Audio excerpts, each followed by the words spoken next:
Molt bé, doncs senyor Esteve, quan vulgui. Bé, deixem que li digui a la senyora alcaldessa que, mentre no em demostri el contrari, segueix cada any dient el mateix per aquestes dates. A finals de juliol sempre se fa un ple que per el seu contingut, al nostre parer, és ordinari, però, degut a que se fa en dia o hora diferent al normal, és extraordinari. Això suposa que estiguem 2 mesos ara, doncs que n'hi ha coses que pense que si se pogueren fer pregs i preguntes en aquest ple, no tindrien que esperar tant perquè n'hi ha coses que demanden als ciutadans que se podrien solucionar en aquest termini. Però bé, segons el Rof Pareixer que diu això, però jo penso que és potestat de l'alcaldessa el donar pregs i preguntes en un ple extraordinari o ordinari. I això no s'ha tingut fent en aquests 3 anys. Per tant, li pregue ja a l'any que ve a saber qui estarà, és a dir, perquè n'hi ha eleccions, però que no ajuda res. Per exemple, el mes de juliol va ser un prec. En el mes de juliol i 4 o 5 dies abans del ple del 29, una veïna de la ciutat Jardí m'informava del següent. Ya he pillado 2 veces a los trabajadores del Ayuntamiento de Pusol por la zona de Ciudad Jardín pulverizando con veneno los jardines y no ponen ningún letrero avisando. Y la otra vez murió un perro. Y esta vez hay varios malitos y un cachorro murió esta noche. Aun diciéndoles yo personalmente que avisaran con letreros, me contestaron que no tenían esa orden, un poco irresponsable me parece por parte del Ayuntamiento. Pido que me apoyes y pueda llegar este aviso. La gente está muy enfadada. A mi m'agrada contrastar la informació i el primer que vaig fer va ser parlar amb el senyor regidor, amb el senyor Esteve, José María, i em va comentar que actualment és quasi impossible que amb els productes que s'utilitzen per part de la brigada puguen provocar la mort de qualsevol animalet. Vaig consultar al senyor Reyes també, que és el cap de la brigada, i em va reconèixer que si bé posen rètols en algunes zones com el BAO, que solen haver, diguem, amos de mascotes que passegen gossos, sí que és veritat que en els parcs i jardins no es posa ningú avís. Per tant, així, també s'ha detectat, ara últimament per la zona del Mas i Mas, la mort de 5 gossos, o 7, aniran augmentant, m'imagino, perquè pareix ser, ja no crec que és per el producte que utilitzen els operaris, sinó perquè pareix ser que n'hi ha gent que es dedica a fer aquesta fejoria, d'anar carregant-se els animalets, i tiren verí. Aleshores, en aquest cas ha sigut també el gos de la filla d'una regidora, i li ho he preguntat, i és veritat, m'ha constatat la informació. Aleshores, el prec seria que la brigada en el futur posi cartells informatius, però que la pregunta és, per part de la policia s'han obert, diguem, investigacions per veure qui és el que està tirant el verí. És complicat, però pareix ser que està convertint-se, entre cometes, en una mala moda. I aleshores caldria ficar, diguem, en funcionament algun dispositiu per averiguar qui és el que s'ha dedicat a això.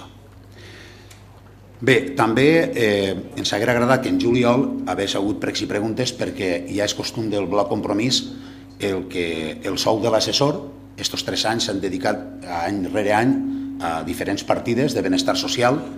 L'any passat va tindre la mala fortuna de que no se van utilitzar i estaven destinades a les dones que patien violència de gènere del poble, i enguany li demanem al senyor interventor que prenga nota, vaig estar comentant-ho amb ell, i els 3.294 euros que té la partida se destinen al manteniment de col·legis de Pusol. Ja ho van dir ja ho havien comentat, que és la 520-320-21-314, i esperem tindre més sort i que se gasten els diners en l'adequació dels col·legis enguany, que no passa com l'any passat. Un prec també seria, per fi, després de donar la tabarra, any rere any, enguany encara que ha sigut ja ben avançat l'estiu, s'ha aconseguit que col·locaren la senyalització en la rotonda que hi ha a l'entrada del carrer Riu Xúquer per a informar de que hi ha mercat i que està tallat el carrer, perquè era una demanda que venia fent-se ja durant diferents plens. L'he fet, i tan senzill com era això, el jefe de la brigada em va reconèixer, sí, a mi me passa que no me'n recordo i me fica pel carrer i tinc que pegar la volta. Bé, per fi ja s'ha col·locat. Per tant, enhorabona. Un altre prec, continuant en la platja, les trapes del clavegram o aigua de l'avinguda Grau Vell de la platja, quan passen els cotxes per damunt, originen el típic soroll molt molest per als veïns, sobretot per la nit. Passa com passava en el Caminàs, quan estava per arreglar, quan passaves per el pas subterrani de la via, que els veïns se queixaren i ja s'ha arreglat també. És a dir, per tant, la pregunta és, pensen donar resolució? Un altre prec és que molts veïns que viuen a la platja s'han queixat de la distribució de parades del bus municipal.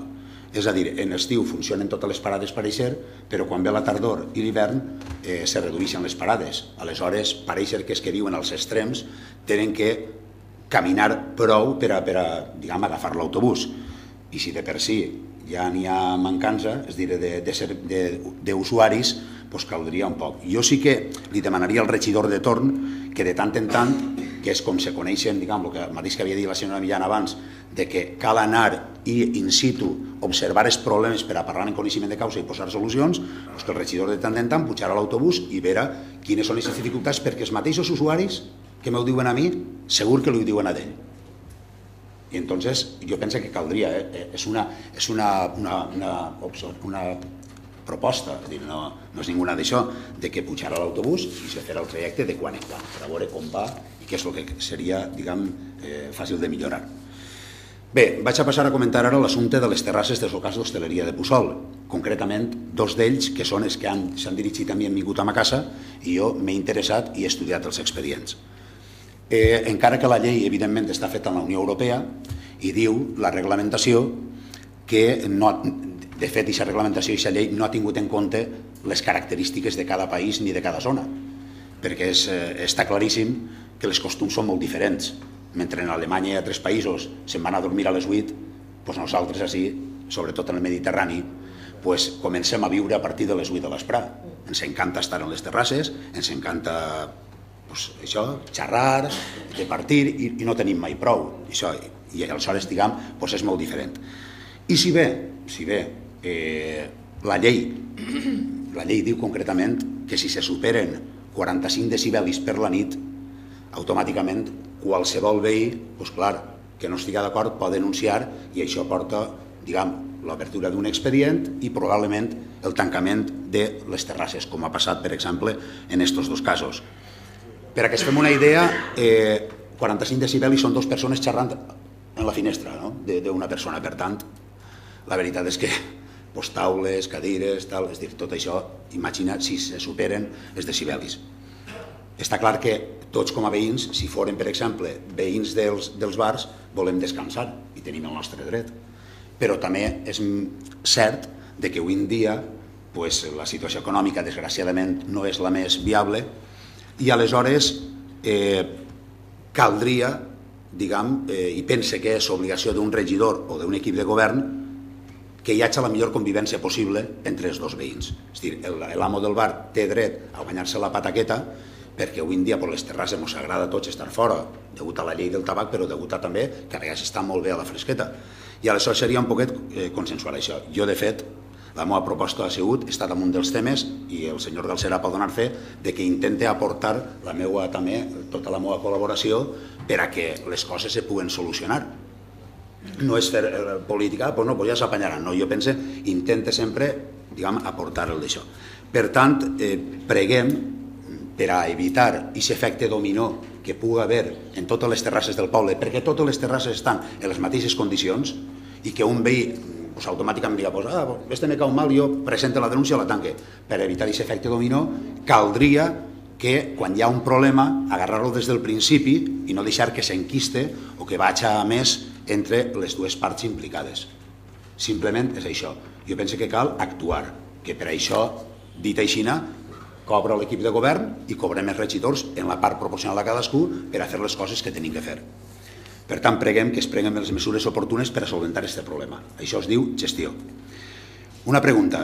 La majoria estem d'acord en que s'enquitranen l'avinguda i els carrers principals del poble, igual que els carrers més deteriorats, com per exemple s'hauria que fer el carrer Palància, el Pare Bonaventura, que té clots a dreta i a esquerra, que no li caben més.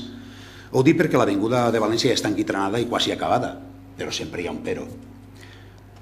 Jo tinc així, me l'he deixat baix, però tinc tota la documentació que l'any 2009 presentaren 127 veïns, firmaren 127 veïns de l'avinguda i on, diguem, enumeraven quins eren els pros i contres. És normal que el que viu en un carrer, si van a fer una actuació en aquest carrer, si li preguntes al veí, te ho diu de pe a pa i de primera el que ell pensa. Però l'any 2009 governava el Partit Popular i estava Mariano Sánchez governant. Mariano Sánchez és veí de l'avinguda. Què va fer amb aquest document? Perquè s'ha fet pràcticament el mateix projecte. El va tirar al calaix, perquè, clar, a vegades sense comptar en els veïns és molt difícil eixir tots els dies de casa que no te facin la cara roja. Aleshores ell el va deixar al calaix i ara s'ha tret, s'ha fet i no s'ha tingut en compte, perquè així m'ho han fet arribar, el parer dels veïns. Una mostra més que no tenen mai en compte, és típic del Partit Popular, no comptar amb els agents implicats. La pregunta, ara m'ho contesteu, senyora alcaldessa, veig que m'estiguen al meu torn. Bon, home, va, no? Senyor Galcerà, vostè ara després me contesta. Jo li dic, la pregunta és, per què no han tingut en compte... Està fent les preguntes el senyor Esteve. Un veí, des de l'any fa 5 anys que estava en aquest projecte, i ara l'ha vingut i no ha vingut... Senyor Galcerà, senyor Galcerà... Ara, quan t'acabes, que no ha acabat. És que encara no ha acabat. Mentira, la mentirosa és vostè. Senyor Galcerà, no. Jo no és ninguna mentira. Senyor Esteve, continúe. La veritat per davant i si no... Perdona que te diga, perdona que li diga, senyor Galcerà, a mi han vingut els veïns i m'han donat l'escrit de l'any 2009, en tot. Això és mentira? A mi. En el 2014 ningú veia por aquest projecte. Ningú. Estem a 15? Ja. Però a veure... Me deixa que acabe. A veure, senyor Galcerà, dice que acabe el senyor Esteve. Me deixa que acabe. Jo he parlat amb diferents veïns, a mi han vingut quan m'han vist i m'ho diuen. Ara després me contesta. No sé, no, home, clar, jo no dic ninguna mentira. Jo no dic ninguna... Quina mentira estic dient jo? Ara després, quina mentira estic dient jo? A mi m'han donat les firmes i està ahí. I el document, escolta... A veure, senyora Carceller i senyor Galcerà. Que han vingut l'altre dia. A veure, senyor Esteve, És possible. Digamos si se... Clar que és possible. A veure, senyor Esteve, no ho diga aixina i facemos a plegar el document. Aixina quan li pregunta al senyor Esteve si ficava cartells o no ficava cartells, doncs pregunte vostè també quan li ho donen. Però ho pregunteu tot. No, perdoneu, tinc així. Mira, pensava que l'he deixat baix. De veritat, me fas major i me pensava que me l'he deixat baix. Així està el document signat en totes les firmes. I me l'han donat els veïns, jo no he anat a demanar-lo. Però, bueno... A veure, senyor Esteve... A veure, jo vaig a tancar això dient, home, talla-lo vostè, home, tindré que exposar jo el tema. Jo estic dient que hi ha hagut veïns que m'han dit que no s'ha comptat amb ells, i així està el document que se presentà l'any 2009 i que han continuat sense comptar amb ells. Dit literalment, han tret el projecte del calaix i en premeditació i alevosía l'han tirat endavant sense tenir en compte. Això és el que me diuen a mi els veïns. Cuidao, no ho dic jo. La pregunta és, per què no han tingut en compte les suggerències dels veïns de l'Avinguda de València? Ara després m'ho contesten. Altra vegada. No, senyora Carceller. No, senyora Carceller. Quan li toca a vostè. Mira. Ala, va. Puc continuar, senyora alcaldessa? Demana-li permís a la senyora Paz. Home, puc continuar? Pues a veure si mos se fa de nit. Sí, senyor Esteve. Vale, molt bé. Una altra pregunta. Uns veïns del carrer dels Horts, encreuament amb el carrer Castelló, m'informen que hi ha un avispera en el terrat de la Casa Social. M'imagino que el senyor Galcerà també l'haurà vist, que és veí. Vale. En l'estiu, sobretot per el calor que fa, ha causat més d'un susto a alguns vianants. Pensem que no és fàcil ni barat la seva retirada, doncs està en un lloc de difícil accés. Però també pensem que caldrà donar una solució a aquest problema. La pregunta és, quan pensen retirar-lo? Continuem. El passat dia 3 de setembre tingué lloc en este poble el sopar solidari. Enguany vingué el president de la Generalitat, el molt honorable don Alberto Fabra, també president d'un partit amb 110 imputats per corrupció, entre ells l'exconseller Rafael Blasco, acusat per 6 delictes, com ara desviar vora 30 milions d'euros destinats al Fons de Cooperació Internacional, a la gent més necessitada del món. La presència d'un president que tant de dolor ha causat amb les seues mesures desencadena una situació indesitjable sense cap necessitat. Ni l'alcaldessa ni el president estigueren a l'altura d'una veïna del nostre poble i la seva família quan li demandaren a Fabra que li explicara al seu fill per què els seus pares, després d'un gran esforç i d'haver superat unes oposicions, s'havien quedat sense faena pel tancament de Ràdio Televisió Valenciana.